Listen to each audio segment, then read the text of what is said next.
Good afternoon. Let me introduce the people who are with us here today. For those of you who don't know who someone is, to my far right, Dr. Jim Malatras, PhD doctor. To my immediate right, Michaela Kennedy Cuomo, related to me, daughter, third of three, only by age order. There is no order besides age, no preference, no degree of love, no estimate of any ability, just all equal within my eyes. To my left, Melissa DeRosa, Secretary to the Governor. To her left, Dr. Howard Zucker. To his left, Robert Mejica, Budget Director. Thank you for being here today. Today is day 71 with a question mark. The number of hospitalizations today, down. Great news. Number of intubations, down. That's great news. The new COVID cases, which is a different problem than the number of people who are in hospitals. This is how many new cases are showing up every day, which has been still very high, is down to 521, and that is down.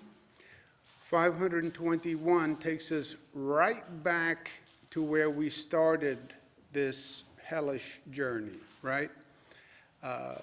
March 20th is when we did the close down order, and where we are today is basically, with the number of new cases, is basically right where we were when we started. So it has been a painful period of time between March 20th and May 9th.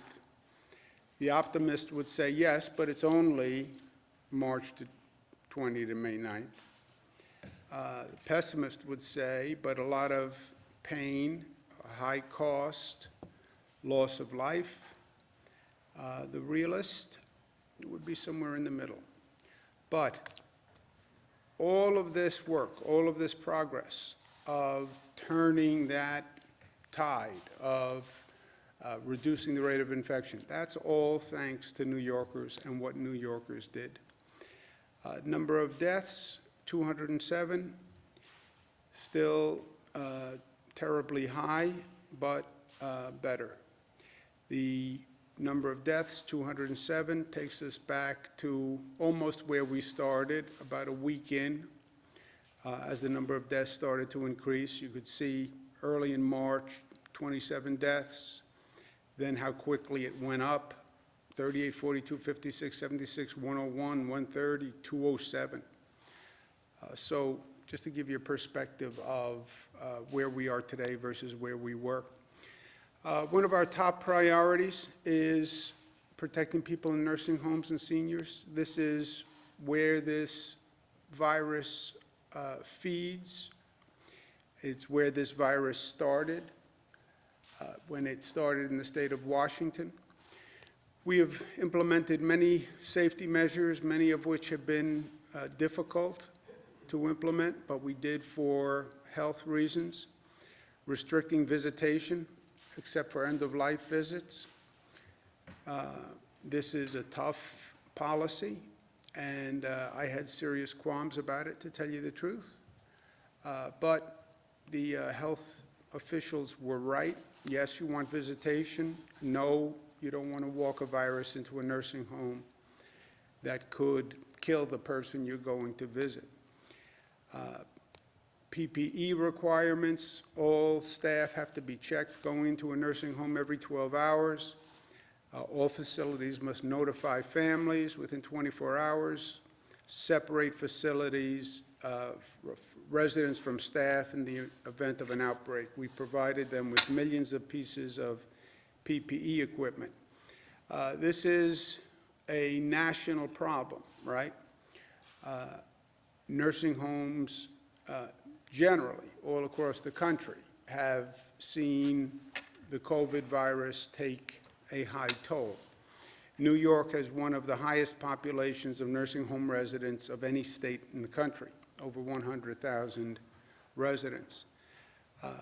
But New York's percentage of deaths in nursing homes is the 34th highest of any state. So if you look at the states and the percentages of people who died in nursing homes as a percentage of that death, New York is number 34. So none of this is good news, but just to give you a context of what people are looking at. This virus uses nursing homes. They are ground zero. They're the vulnerable population in the vulnerable location, right? It's a congregation of vulnerable people. Today we're taking additional steps to protect seniors in nursing homes. First, I want people to understand how a nursing home operates vis-a-vis the state. The most vulnerable population deserves the highest level of care, right? So the rule is very simple. If a nursing home cannot provide care for a person and provide the appropriate level of care for any reason, they must transfer the person out of the facility. If they can't find another facility, they call the State Department of Health. So what does this mean? If they don't have enough staff, if they don't have enough PPE, if their facility doesn't allow for isolation or quarantine, whatever it is, if they cannot provide the proper care, they must transfer the resident, period. If they have a COVID positive person and they can't treat a COVID positive person, they must transfer the person, call the State Department of Health, and the State Department of Health will transfer that person. All nursing home staff must now be tested twice a week. That's not just a temperature check, that is a diagnostic test. We have the tests available. We have brought them online. The state has more testing capacity than any state in the country. They have to test their staff twice a week. That is a rule. It's not a, I'd appreciate it if you did. Hospitals, going forward, cannot discharge a patient to a nursing home unless the patient tests negative for COVID-19. So we're just not going to send a person who is positive to a nursing home after a hospital visit, period. Remember, and I want the nursing home operators to understand this, we have alternative facilities for nursing home patients, COVID or non-COVID. Remember what we did here. We created 40,000 hospital beds because we had to. We had a 50,000 bed capacity system. The early projections were we would need 110,000 beds, 140,000 beds. We created 40,000 additional beds, minimum. So we have beds available. We also set up COVID-only facilities. So we have available COVID-only facilities that could accept nursing home residents. We're not reducing the number of hospital beds that we have available. We've always had more hospital beds available than we've used, always. There has not been a day that we didn't have more beds available than we've used. So if a nursing home cannot take care of a person, we have facilities that can. And I understand the nursing home's perspective, but if they cannot provide the appropriate care, they have to call the Department of Health, and let's get that resident into an appropriate facility. I can't be more direct about that. We have available COVID-only facilities upstate as well as downstate. So we have the facilities available. If there's any issue, the resident must be referred to the Department of Health, which will find alternative care. If a nursing home operator does not follow these procedures, they will lose their license. Well, that's harsh. No, harsh is having a nursing home resident who doesn't get the appropriate care. That's what's harsh. having someone's parent or mother or brother in a situation where they're in a facility, they can't even get a visitor, they're isolated, they feel alone, and they're not getting the appropriate care. That is what is harsh. And if that's what happens, then that facility operator should lose their license. I have no problem with that. I was the Attorney General. I did investigations of nursing homes. I have tremendous respect for what they do. But this is the essence of their responsibility and obligation. Again, we have the facilities, we have the beds. It's not like a situation where there are no options. We have options, and we want to use them. So if there's any reason why you can't provide appropriate care, let us know, and we will put them in a facility that has it. Also, this is an issue that people need to be aware of. New York State is investigating 85 cases of a COVID-related illness in children, mostly toddler to elementary schools. It's symptoms similar to Kawasaki disease, what they call Kawasaki disease, or toxic shock-like syndrome. This does not present as a normal COVID case. COVID cases tend to be respiratory. This presents as an inflammation of the blood vessels, sometimes inflammation of the heart.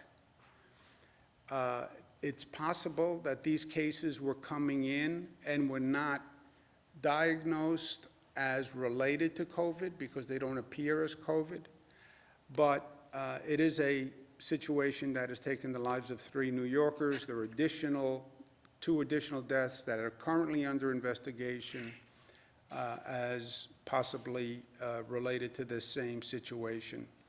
The New York State Department of Health is going to notify all the other state departments of health. Every state has a Department of Health. They will notify their counterparts in the other states to put them on notice of this. Again, we've recently found this and are investigating it, but it may be possible, and it may even be probable, that this is a situation that exists in other states, and we want to make sure that they are aware of it. New York State Department of Health is also actively pursuing a new drug therapy. Remdesivir has been shown to have some positive effect, and we're desperately looking for a treatment for this virus. So the CDC has started tests on this drug, and New York State is working with HHS, Health and Human Services on the federal side, administering it to 2,900 people at 15 hospitals, and we're looking for more doses to start with an additional 500 people. This week is May 15th. May 15th, the pause order, the close down order expires. We're looking region to region across the state as to where it would be appropriate to reopen. This state, we have a clear, uniform set of criteria. It's the same all across the state. It's all science-based, it's all data-based, and we'll look at those numbers, we'll look at those data points to see where it's safe to open. Local governments should start to look at 2 things, citizens also. Of those factors that we look at, many factors are just the rate of spread of the infection, and they're just purely linked to the rate of spread of the infection. Second set of factors looks to the capacity of local government. Do they have enough hospital beds open in case that infection rate goes up? Do they have the testing, tracing, isolation that we've all been talking about for weeks and weeks and weeks? Do they have that operation in place? And do they have a compliance function in place where when we say manufacturing businesses can open but people must be 6 feet apart, that they can actually monitor those businesses to make sure there's compliance? So factor one are just the numbers, infection rate, et cetera. And everybody knows what that is in different parts across the state. Factor 2 is what local governments have to do to be ready and working together with their counterparts in that region. And we'll be speaking to this more tomorrow, because May 15th comes at the end of the week. Also, this week, Washington is going to be considering additional legislation. That is essential to what we're all trying to accomplish here. The President has made it clear that the reopening is up to the states, is up to the governors, and I've been working with governors all across the country, and by and large, the people believe the governors are doing what they need to do. But you can't ask someone to do that which they cannot do, right? You can't ask someone to do something that is beyond their capacity, beyond their limits. We can handle the reopening, but every state, almost every state, has a significant financial problem because of the loss of revenue due to the economy. Just think of how a state works. You close down businesses, their income drops, they're not paying an income tax, the state's revenue drop proportionately. And that's what has happened. You look at, our economy was doing great, really great in this state. But then comes the COVID virus, and the impact on our financial plan is about $61 billion.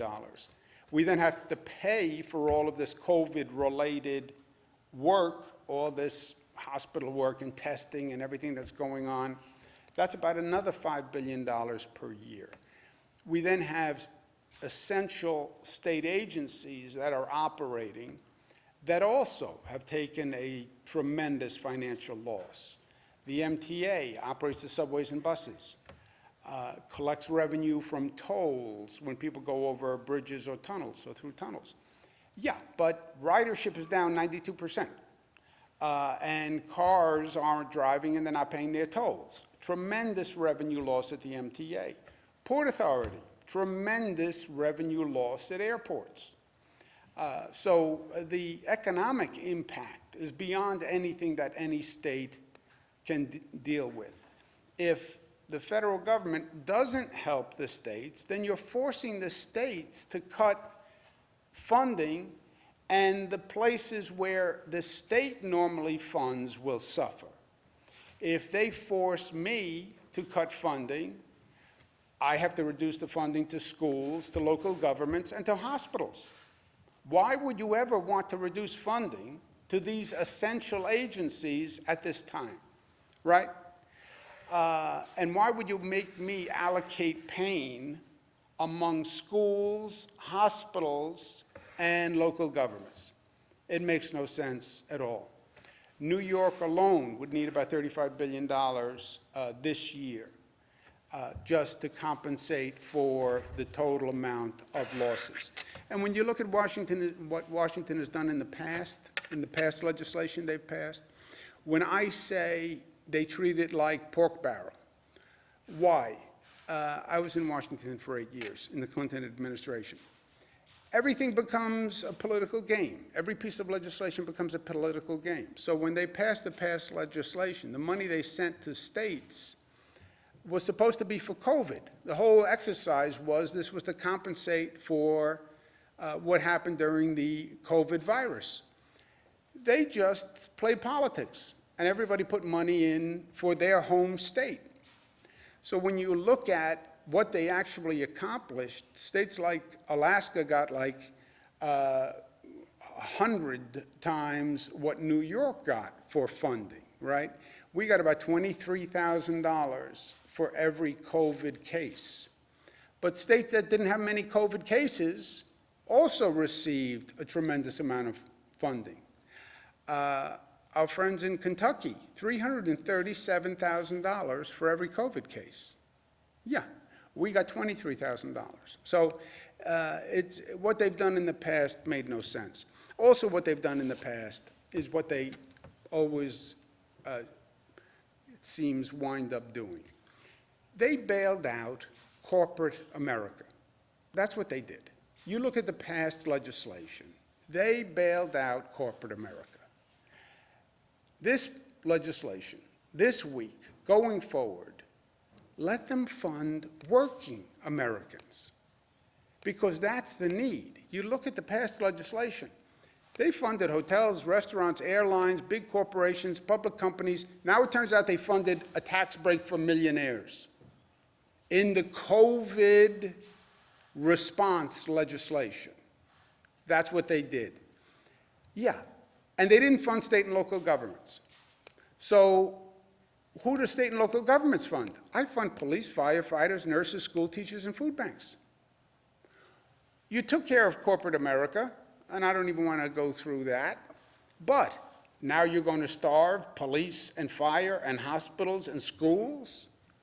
Everybody applauds the healthcare workers, but now you don't want to provide any funding. Separate, last point on Washington. Don't make the same mistake twice. Don't do what this nation did after the 2007-2008 mortgage crisis bailout, where the government bailed out all these bankers and corporations that made a fortune running a mortgage scam. And then when the mortgage scam collapsed and the banks were going to go bankrupt, then the taxpayers had to come in and fund the banks. How does this make sense? The banks make all the profit on the way up. They then get into trouble on the mortgage fraud, and we have to bail them out. And who's going to bail them out? The taxpayers are going to bail them out. No. It's not that they reap all the profits on the way up, and then the taxpayers provide a golden parachute on the way down. That has to stop.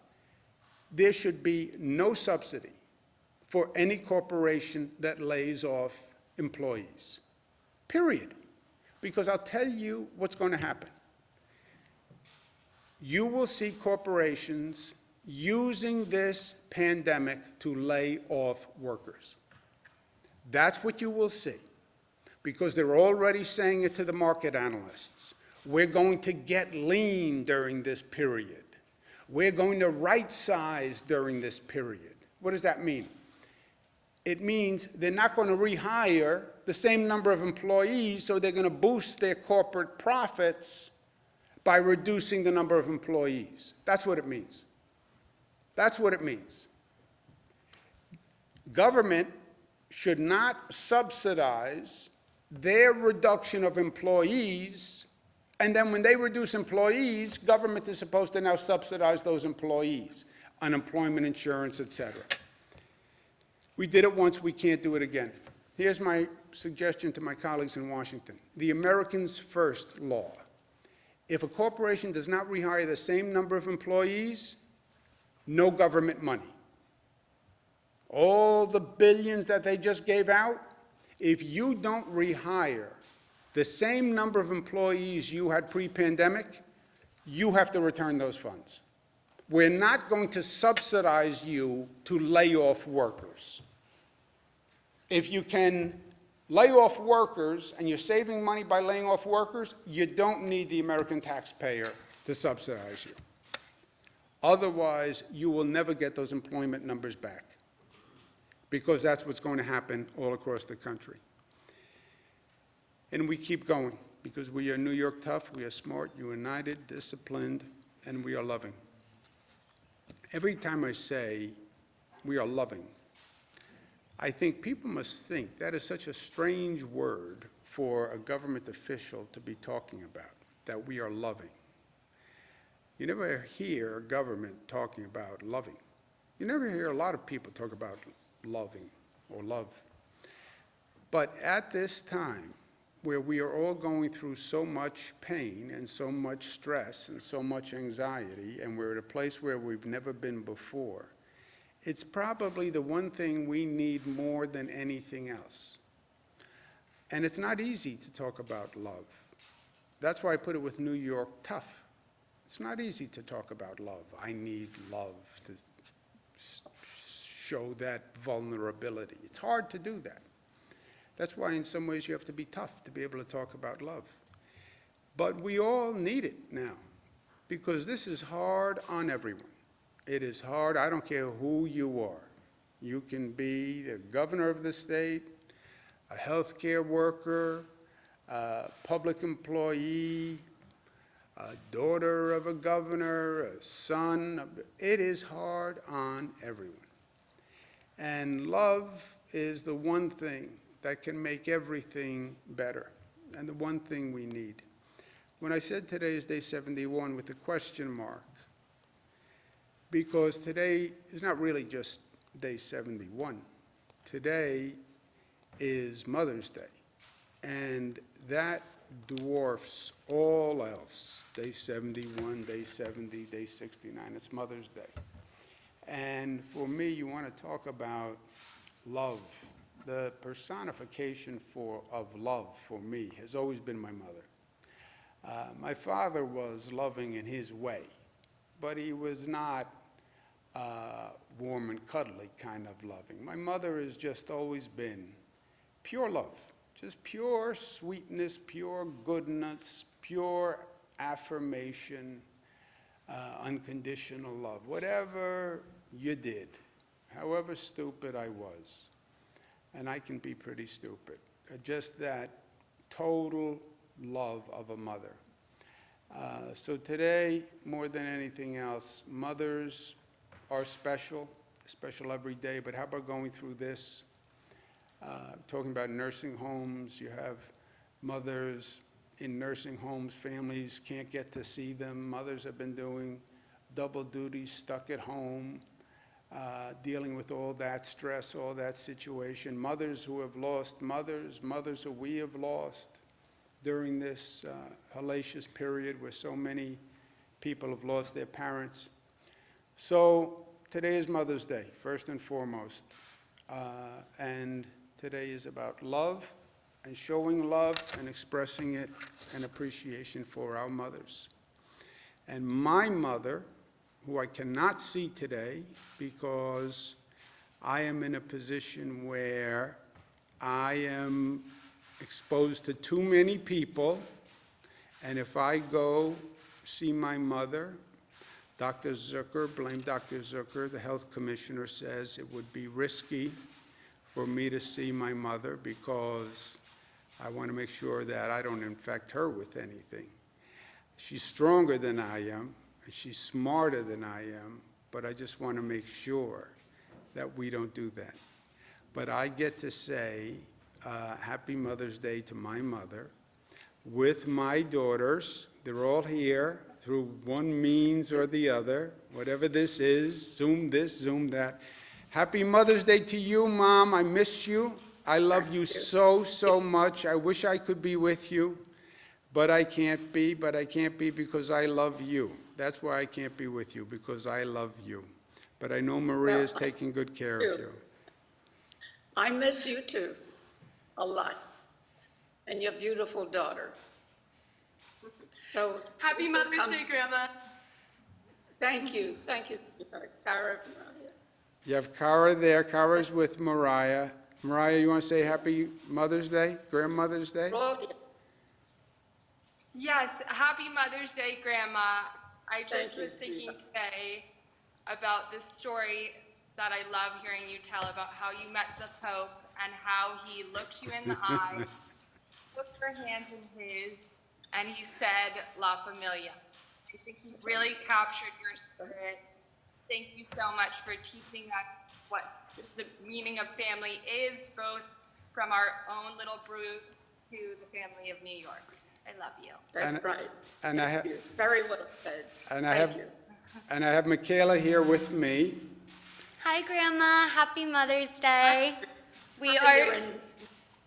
You're up at the Capitol.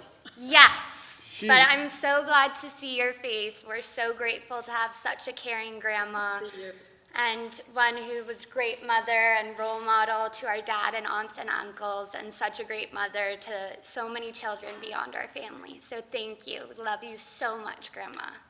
Thank you for that. Thank you so much. I can't forget this, girls. I will never forget this. Well, you look good. This is going to be over, and then we're going to get back to life as normal, and we're going to have fun. And then you can spend more time with me. I know I am your favorite. I know you don't want to say that because you have Maria there. But we'll get to spend time together, and we'll look back at this, and we'll say that we're the better for it, right? That's Right. right. It's time for everything, Andrew. All right, well, you have fun there. Anything you need? Is Maria taking No, good care of you? You sure Maria's taking good care of you? I have your sister Maria here, and I have beautiful granddaughters here as well. So I'm in good company. And all the children, all my grandchildren. I am so blessed, as many mothers today are. And I just thank you so much for everything you do, Andrew, to make families really better than ever. Thank you. All right, you have a beautiful day. I'll see you soon. I know you want to see me I will. because I know I'm your favorite deep down inside, but you don't want to say it. I love you, honey. I'll talk to you later. I love you, Grandma. Thank you very much, Andrew. Thank you. Questions? Why isn't the state mass testing all nursing home residents? We are testing nursing home residents. Or mass testing everyone? We are mass testing as many as we can. And what would the state have done in early March if hundreds of nursing homes said that they can't care for their patients with this very contagious, devastating unknown disease? Did you have any overflow beds for them in early March? And did you tell them, the nursing homes, about it in early March? Yeah, let's just do this again. The nursing home must refer a person if they can't provide the adequate care, period. That's the nursing home's obligation. If they cannot provide care for any reason, they don't even have to give a reason, by the way. I don't have staff, my staff is sick, I don't have PPE, I don't have isolation facilities, I don't have quarantine facilities, I don't have enough beds, I don't have enough pillowcases. It does not matter. If they can't provide care, they call the Department of Health sends them somewhere else. We have always had more beds than we have needed. Always had more beds than we have needed. And that is extraordinary because we had to create 40,000 beds. People say, well, we created more beds than we need. Actually, they raise a criticism that we created more beds than we need, right? Federal government says we created Javits, we brought up the U.S. Navy ship Comfort, we didn't even need it. Yeah, at the end of the day, we didn't need it. Thank God we didn't need it because we reduced the curve and we saved lives. But if we hadn't reduced the curve, we would have needed it. That's where the projections were. But that was true from day one. Able to handle it Yes, early on? yes. The hundreds of nursing Yes. homes said they couldn't care Yes. for them. The state would Yes, and they should have done it by law. Governor, the court system is currently operating on a largely virtual function. Can you please comment on when new non-essential lawsuits are going to be able to be filed?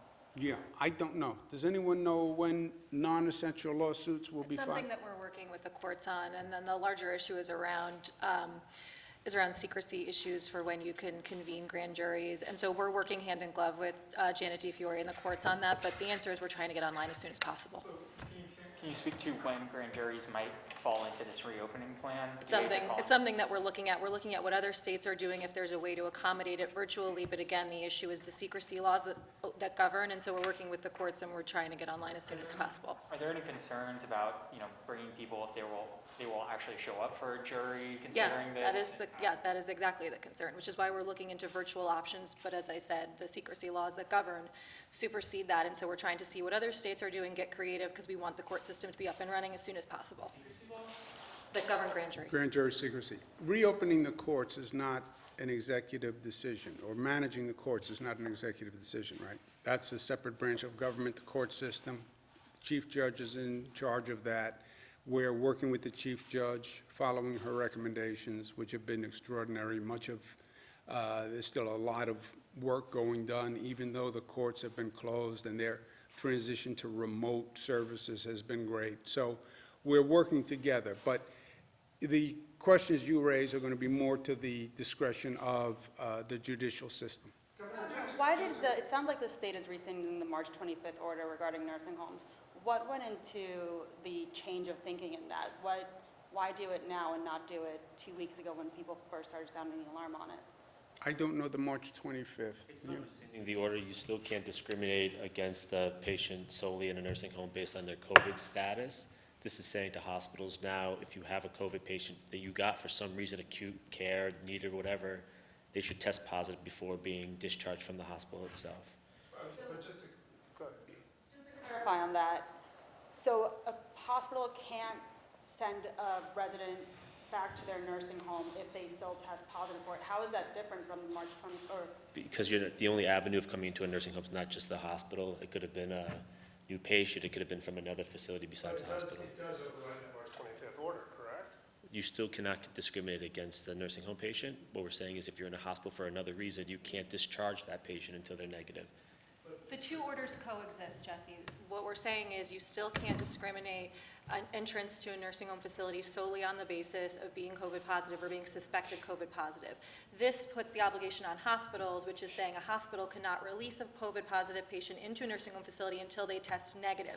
What Jim is accurately saying is hospitals are not the only avenue into nursing homes. There are other ways in which people enter nursing homes.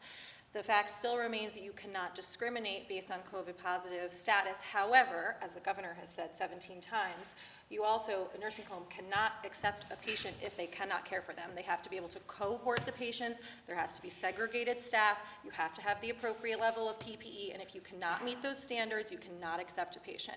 You call DOH, DOH finds a facility for them. Let's do it the other way, because it's complicated. This is binding on a hospital, not on a nursing home. If you want to refer your mother who is COVID positive to a nursing home, the nursing home cannot say to you, I'm discriminating against your mother. I don't take COVID positive people. That would be discrimination. The nursing home can say, look, I'm not equipped at this time to handle COVID patients. I refer you to the Department of Health to find a facility that can. But they can't discriminate on the basis of COVID positive. A hospital cannot discharge to a nursing home, and that is new, cannot discharge a person who is COVID positive to a nursing home. The hospital can discharge, they can either hold the COVID positive person or discharge them to one of our other facilities, like our COVID positive facilities, et cetera. This will reduce the burden on nursing homes all across the board because they're not going to get any COVID people from a hospital. But they could conceivably get it from a person on the street that wants to put their COVID positive parent. If they can handle it. And that's what you never really communicated. And I don't think you've done the residents or the families a service, you generically. The nursing home, if they cannot take care of a person, I can't do I'm a nursing home operator. I can't take care of a COVID positive person. I don't have enough staff. I can't quarantine in my facilities. I don't have the PPE. It was their obligation to inform, and it is their obligation to call the Department of Health and say, you have to come get this person. I can't care for them. That has always been the case. Is this new policy something of a recognition, though, that the idea of sending COVID positive people from hospitals back into nursing homes may have been flawed, that may have been a mistake? No. First of all, if you look at the facts, which is always fun, you can test your hypothesis on what's flawed. Look at how many residents we have in nursing homes. Look at the percentage of our deaths in nursing homes vis-a-vis other states, right? We're down by like number 34. So whatever we're doing has worked on the facts. Second, at one time, hospital beds were precious. When we started this, remember, the whole question was, will you have enough hospital beds? We were in a scramble to provide more hospital beds, right? Go from 50,000 to 40,000, 110,000. So the last thing you would be doing would be gratuitously saying, we're going to keep a person in a hospital bed who doesn't need a hospital bed who could be at another facility. You would never do that. It would be reckless, it would be negligent, because you needed the hospital bed so badly. What we're saying today is, we have excess capacity all across the board. And the hospital can discharge to another one of our facilities. They don't have to discharge to the nursing home. They can discharge to any one of our facilities, which was always the case. And initially, it presumed the system, yes, a hospital could have, or initially, a hospital could have discharged to a nursing home or to one of our other facilities, discharged to the nursing home, presuming they could handle it, and they said they could handle it. And if they couldn't handle the discharged person, they would have said, I can't take this person. Your premise is they were accepting people who legally they shouldn't have accepted. That's what you would have to say. No, I guess my point is, optically, if you've used the metaphor of dry grass, right? So optically, to put a COVID-positive person who is a tinder, if you excuse the metaphor, into dry grass from a hospital into a nursing home where is this kind of vulnerable population base, the optics on that seem illogical. Well, they have well, if you're right, and that facility did not have the accommodations to accept that person and isolate them and quarantine them, which is what they're supposed to do. They don't put the piece of tinder in the dry grass. You're at the other end of the facility in an isolated quarantine situation, like you are, by the way, in every other facility. When you go into a hospital, you think the hospital has just COVID people? No, the hospital is also tinder and dry grass, right? You have all sorts of people in a hospital. So you have to treat that person without infecting other people. That's what you're doing in a hospital system. That's what you're doing in any facility that has mixed populations. That's what you'd have to do in a nursing home. And if you can't do it, you say, I can't do it. And that was it. End of discussion. You say, I can't do it. You don't get the patient discharged to you. Issue on the issue of these Kawasaki-like deaths, can we get any more details on the victims themselves? I mean, obviously, this must be deeply upsetting and deeply concerning to parents. Do we have ages? Do we have regions? Do we have pre-existing Question conditions? is what we can give you without violating the health law, and I'll ask Dr. Zucker, but you're right. And the reason why we are spending so much attention to it, taking so much time on it, yeah, this is, you want to talk about Mother's Day. This is every mother's nightmare. This is every parent's nightmare. No one knew about it. Nobody was watching for it.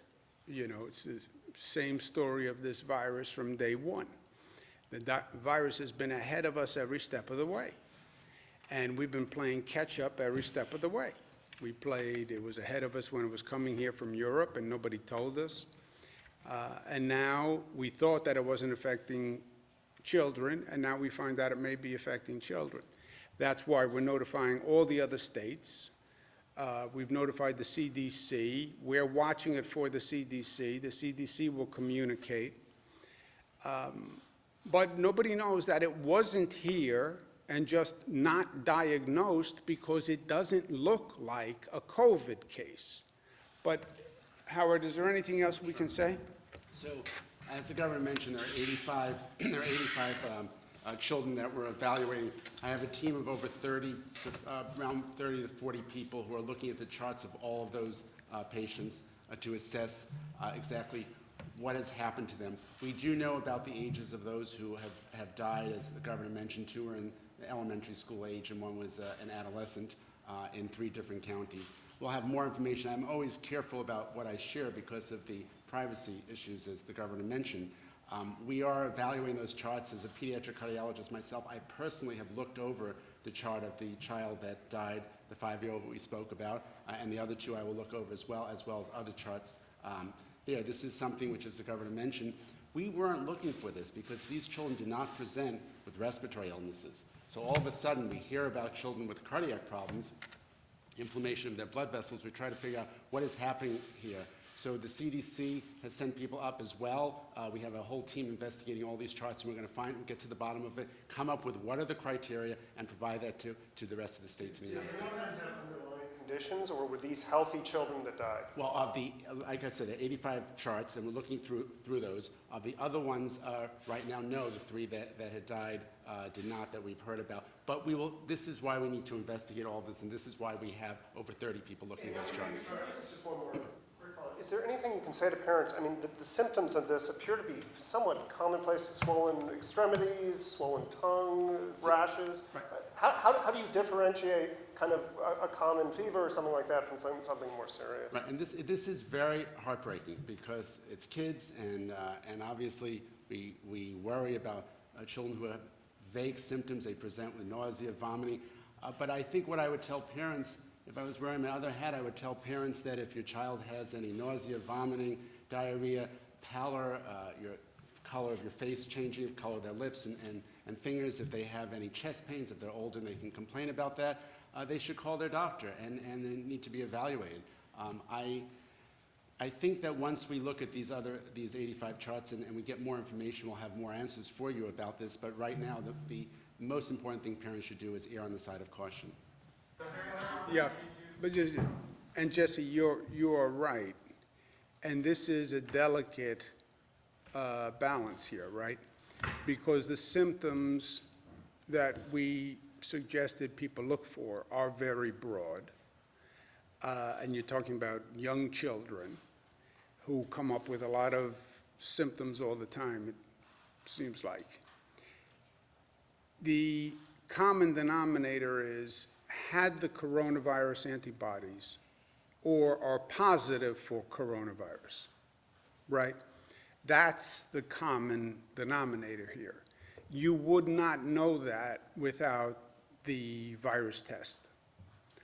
Now, we don't want to create a situation where a child gets a rash and every parent gets nervous that they think their child needs a coronavirus test.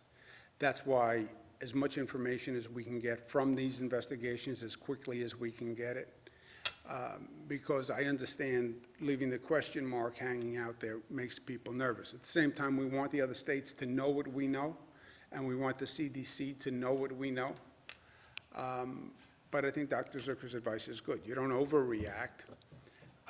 If you think your child may have been exposed to the coronavirus and there are those symptoms, well, you know, that might be a different situation.